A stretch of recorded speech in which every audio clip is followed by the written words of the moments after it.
Well, thank you very much.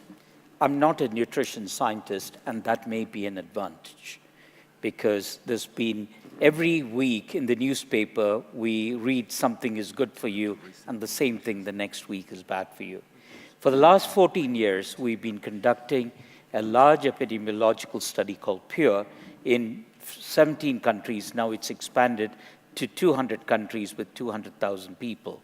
We have about 825,000 years of follow-up.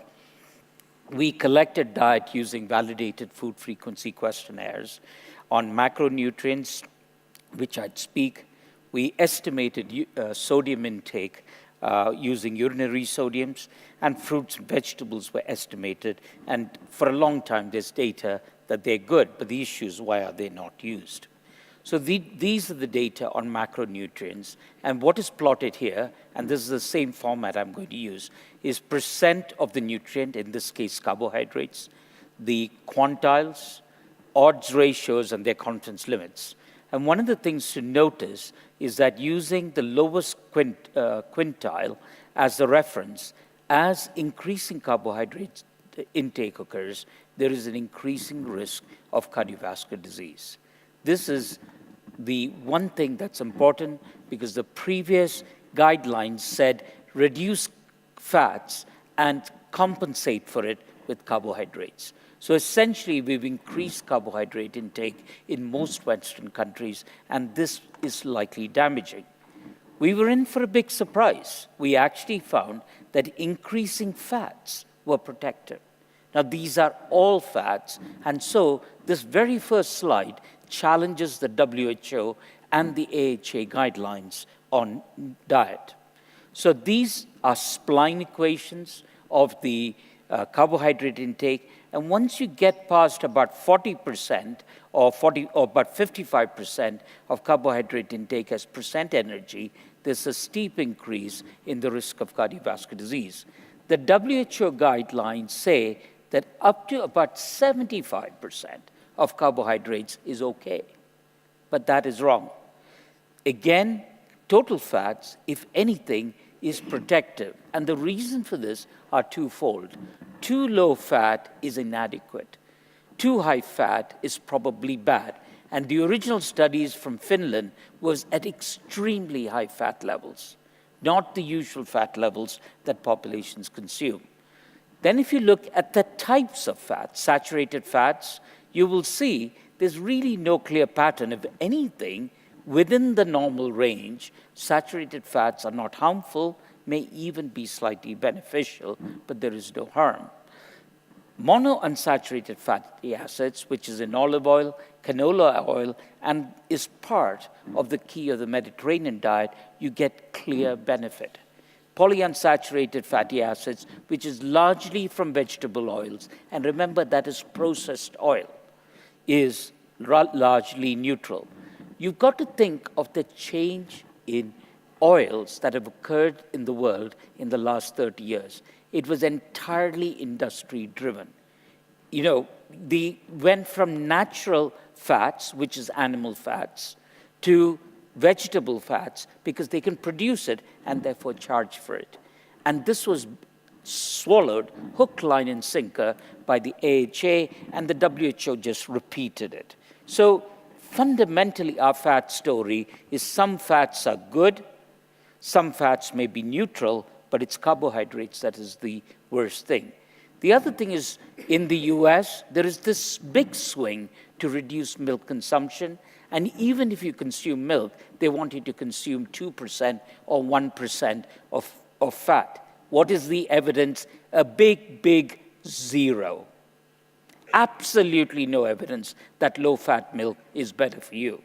If anything, if you look at dairy sources of saturated fats, it is protective. If you look at meat sources of saturated fats, it's neutral.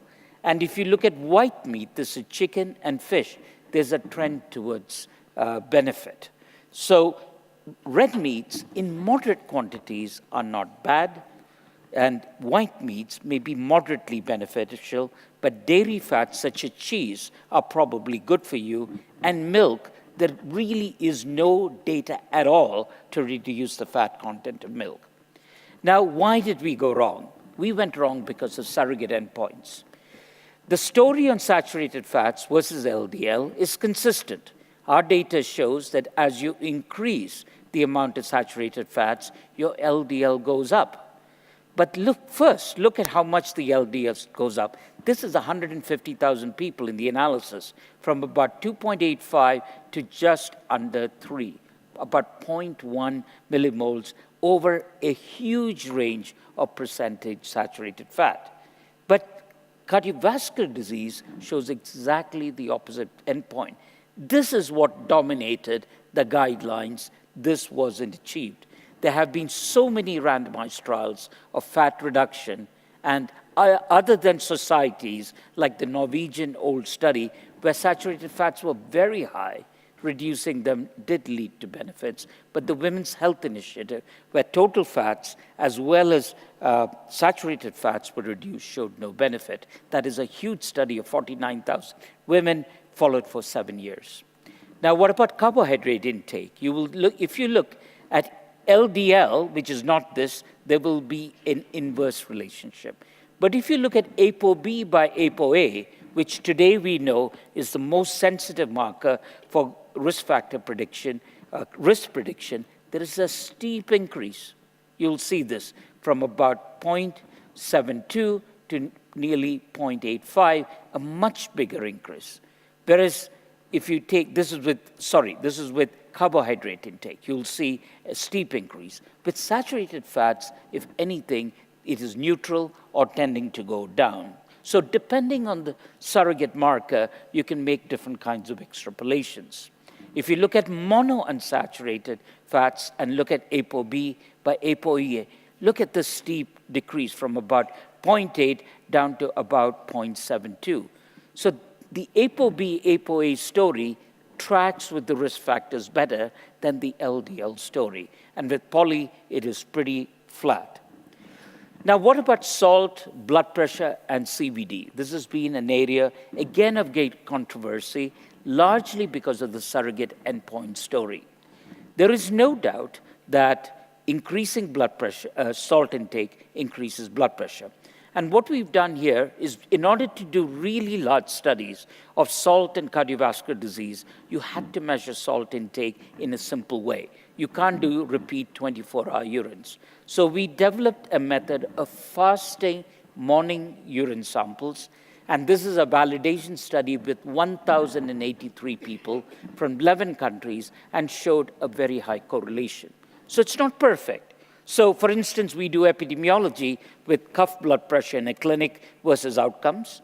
For sure, 24-hour blood pressure shows you a steeper relationship, but it doesn't change the direction of the relationship. So what is plotted here are two things. One is the measured 24-hour urine excretion.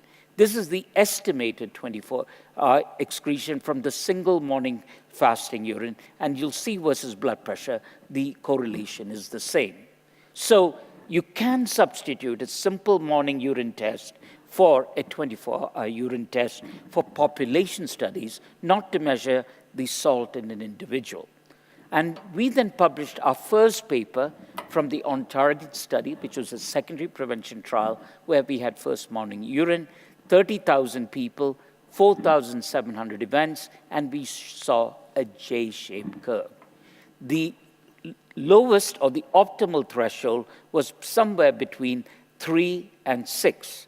Above it, there was an increased mortality. Below it, there was an increased mortality. And we did everything to adjust this away, including what is called reverse confounding. And the standard way of adjusting for reverse confounding is you remove people with cardiovascular disease, which we couldn't do in this study, but you take away the first year, the second year, because those who change their diet because of disease, the effect will only be early. And in fact, most people don't change their diet anyway on salt.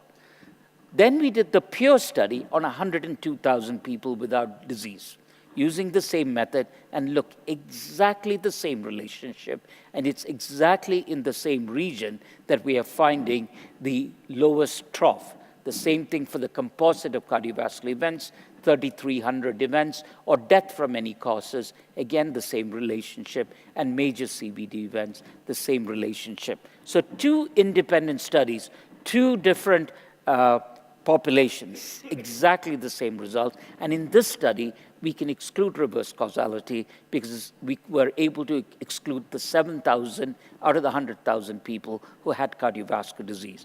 We also excluded the diabetics. The results got even stronger. So reverse causality and confounding couldn't deal with it. We then had other studies in which we had measured urine sodium, and we pooled it, and this was published last year in The Lancet. This is on 133,000 people. The first thing is we saw an association of sodium and blood pressure in hypertensives, which was twice as steep as that in non-hypertensives. So hypertension per se identifies somebody who's salt sensitive. And that is true for systolic blood pressure and diastolic blood pressure. And these slopes are identical to the literature on 24-hour urine blood pressure and blood pressure. 24-hour urine salt and blood pressure. So we're getting exactly the same relationship. And when you pool the data on 133,000, you get this J-shaped curve. Now, we then divided those into hypertensives, where we have 6,800 events. Here we had 10,000 events. And you will see in those above 5 grams, there is an increase in CVD risk. But below 5 grams, there is, again, an increase. And there are several studies, 21 studies on last count in the literature, that shows this and also shows an increase in the activation of the renin-angiotensin system that Hans Brunner showed 40 years ago. Mickey Alderman and his group again showed that from John Larag's lab. But if you take people without hypertension, you do not get this increase at the top end. You actually get the same increase at the bottom end. What does this mean? First, that only a level over 5 grams is adverse, and it's only adverse in people who are hypertensive. So if somebody is hypertensive, takes a lot of salt, makes a lot of sense to reduce it. If somebody's not hypertensive, leave them alone. Now, you'll wonder about this J-shaped curve, and stop and think for a minute. Sodium is an essential part of diet. It's teleologically necessary. We all see patients with low sodium who have hypotension, and we tell them to take sodium. If you take animal models, you will see marked activation of the renin-angiotensin system, both in animals and human, at low sodium. Sodium is also important for other homeostatic factors. The first line of defense to external infection in the skin is sodium. That is why the largest part of sodium in the body is stored under the skin in the subcutaneous lymphatics. And if you take an animal model and you make a wound in one limb, but not the other limb, within 1 hour, the level of sodium in the injured limb doubles, because increasing sodium locally at the site of injury prevents infection. So, all essential nutrients have a physiological range. Too high is bad, too low is bad. Too high obesity, weight is bad, too low is bad. Too high hemoglobin is bad, too low is bad. Too high thyroxine is bad, too low is bad. And you can keep on going. So why on earth do the epidemiologists think you can lower sodium all the way down to your boots and people will live forever? People have used the data from the Yanomamo Indians to say the lower the sodium, the lower the blood pressure. That is true. But do you know what their mean life expectancy is? 32 years. What do they die of? Not from heart disease, but from infections. So you have to look at the person as a whole. So recently as 2 weeks ago, the World Heart Federation, the European Society of Hypertension, and the European Public Health Association got together an independent working group. It had 5 Americans, 5 Europeans, and 5 people from Asia, Africa, and South America. And their report is available online in the European Heart Journal.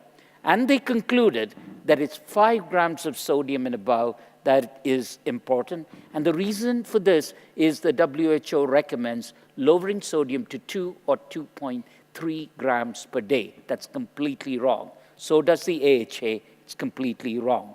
Moderate sodium intake, 3 to 5 grams, is optimal. Below 3 grams, there's uncertainty. And the only way we can deal with it is if we have randomized trials. In fact, we don't even have randomized trials above 5 grams to show a reduction in cardiovascular disease. We have trials that show a reduction in blood pressure. And so they recommend adopt an overall healthy pattern, rich in foods containing potassium, fruits and vegetables with moderate intake, and don't go bananas about it. Now let's come to fruits, vegetables, legumes, and CVD. These are our data on increasing consumptions in fruits and vegetables. Where on earth did the concept that we should eat 5 servings of fruits and vegetables come from? Why not 4? Why not 3? Why not 6? Why not 7? And is it all fruits? Is it all vegetables? Is it what kinds of fruits, what kinds of vegetables? And this you will see are people who consume fruits less than once a month. Once a month to once a week. Once a week to 3 times a week. You'll see that it starts to drop and drops all the way up to about 2 fruits to 3 fruits per day. So far good. But do all fruits have this effect? And these are data by tertiles. So this is the all fruit data. Red or purple fruits, similar results. Yellow or orange fruits, similar results. Green fruits, similar results. And now let's look at vegetables. With vegetables, we did not see a protective effect. And you will see this is a reference group. If anything, it was slightly adverse, but I don't believe that is the case. It's probably neutral. And when you look at the literature really is quite inconsistent on the results of vegetable intake versus outcomes. We then asked ourselves, is it the type of vegetables? So when we looked at raw vegetables, maybe a slight trend in favor. Cooked vegetables, no difference. Cruciferous vegetables, no difference. Dark yellow vegetables, no difference. Green leafy vegetables, no difference. Other vegetables, no difference. But I have to tell you regarding diet, neutral is good. You've got to eat something. And if you like it, eat it. Not every food has to be good or bad. So I like vegetables, so eat whatever vegetables you eat. No restrictions, but make sure you eat at least 1 fruit, if not 2 fruits a day. But there is a difference on legumes. Legume consumption, the increasing legume consumption increases your productivity. So in the vegetables you eat, make sure there are some legumes. Now, why are fruits and vegetables not consumed? And all the guidelines on what the whole world should be done are written by people sitting in Geneva or in Dallas who are white, rich, and male. They are male, and so they don't know the cost of foods. They don't go and do the grocery shopping. They're white because they only think of what happens in their countries and what the rest of the world doesn't eat. So this is what each country spends on food in our study. In Canada and Sweden, which is pretty typical, the family spends only 10% of their income on food. You go to a country like Pakistan, India, Zimbabwe, 65 to 70% of their income is spent on food, and so no wonder they're going to buy the cheapest food. And this is what the other countries are at. So until we make healthy foods inexpensive and affordable, people aren't going to use it. So we then took the WHO guidelines of 2 servings of fruits and 3 servings of vegetables and said what proportion of somebody's income after taking, their whole income is spent in a family for food. In Western countries, it's tiny. That is fruits and vegetables. It's not food as a whole. Upper middle income countries, this is urban and rural, about 12 to 15%. Low-income countries, about 12 to 25%. And look at low-income countries like India, Pakistan, much of Africa, 30 to 60%. No wonder they cannot afford it. Even when they grow these foods, they do not eat it because they sell it as a cash crop to earn money. So what happens is, as the price of food increases, the consumption of fruits and vegetables decrease. And in high-income countries, it is pretty flat. People eat about 5.5 servings a day, and it's pretty flat. Middle-income countries, you're starting to see an inverse slope, and it's lower. Lower middle-income countries, it is even lower, and it's sharply declining in the low-income countries. So the conclusion of my talk is, contrary to common beliefs, the current recommendations to reduce saturated fats have no scientific basis. I'm not the only one saying this. You must have heard of the book called Big Fat Surprise by Nina Teicholz. She shook up the nutrition world, but she got it right. Did you know that the 7 country studies that actually had a straight line between fat intake and CVD is fudged? I'm using the word fudged because 23 countries participated in that study, and they took the 7 best that fitted that line, and that's what's there. If you go through the literature, you will find that they chose the 7 that fitted the line. The nutrition field has been distorted. Monounsaturated fats is protective, and in fact, a Mediterranean diet is not a low-fat, not a low-salt diet. And the Predimed trial, a very good trial, proves it, and we have the Lyon study before that. Carbohydrates are probably your biggest culprit. So when you eat a hamburger, throw away the bun and eat the meat. Sodium intake in the moderate range is optimal. Too low is bad, too high is bad. Fruits and legumes are not neutral, are protective, and vegetables are either slightly protected or neutral. And I haven't shown you data. In 4 studies we've done on about 200,000 people, fish is neutral. It's neither beneficial nor harmful. And the studies that show that fish is beneficial is likely a replacement issue because they are replacing other foods that are harmful. Eggs, again, are neutral. So do eat your eggs without any guilt conscience. So thank you very much.